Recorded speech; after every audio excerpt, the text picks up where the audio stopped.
My best friend's wedding, a girl lunged forward and caught the bouquet, only for it to slip from her hands and land squarely in my arms. My best friend, Lauren Walker, beamed at me. "Madison, looks like you're the next bride." The guests exchanged knowing glances and turned toward my boyfriend of 8 years, Mason Ryder, the CEO of the Ryder Group. But he calmly plucked the bouquet from my hands and casually passed it to the girl standing beside me, his secretary, Natalie Carter. She caught it first. He ruffled my hair, his voice gentle. "Be good. Give it back to Natalie for now. We'll wait for the next time." The spotlight and the guests' attention shifted with the bouquet, settling on Natalie. I looked at her startled yet shy expression, then rested a hand on my stomach and forced a bitter smile. Mason didn't know there wouldn't be a next time. Our 8-year promise had already come to an end, and we still hadn't taken the step into marriage. And I had already promised my parents, who were royalty, that next week I would leave and return to Montelvia to inherit the family legacy. The moment Natalie Carter ended up with the bouquet, my best friend Lauren Walker's smile vanished. She was even angrier than I was. Leaning close to my ear, she whispered through gritted teeth, "That Natalie did it on purpose. Before the wedding, I specifically told everyone the bouquet was meant for you." I gently interrupted her. "Lauren, today is your big day. Little things like this don't matter. But you've waited 8 years just to marry Mason," she said anxiously, "and now you're carrying his child. If you still don't have the wedding soon, it's okay." I turned my head calmly and looked toward Mason Ryder. Natalie, holding the bouquet, was sitting right beside him. The distance between them was far closer than what a secretary should reasonably keep.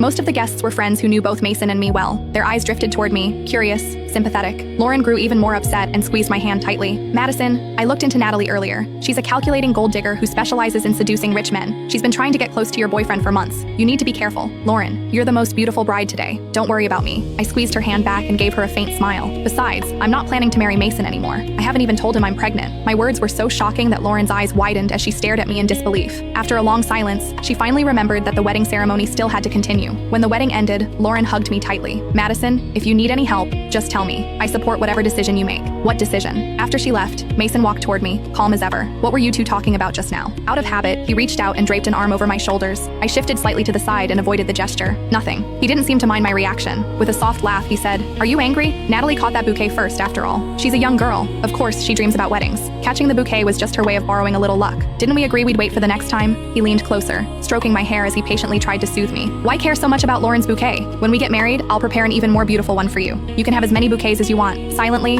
I curled my fingers into my palm and looked straight into his eyes. "Can we get married this month then?" Lauren and I made a promise when we were kids. Whoever married first, the other would marry right after. We would be each other's bridesmaids and witness each other's happiness. The air seemed to freeze. Mason's hand, which had been brushing my hair, paused midair. A few seconds later, he chuckled lightly. "You're still taking childhood jokes seriously? I'm the CEO of the Ryder Group. A wedding can't be thrown together so hastily. Don't rush. I promise you, it will be the most perfect wedding." Bitterness surged quietly in my chest. Every time a conflict arose, he would make promises about next time, about that future wedding. 8 years had passed, and I was still waiting for the day that promise would come true. But now I had decided to go home. I wouldn't wait any longer.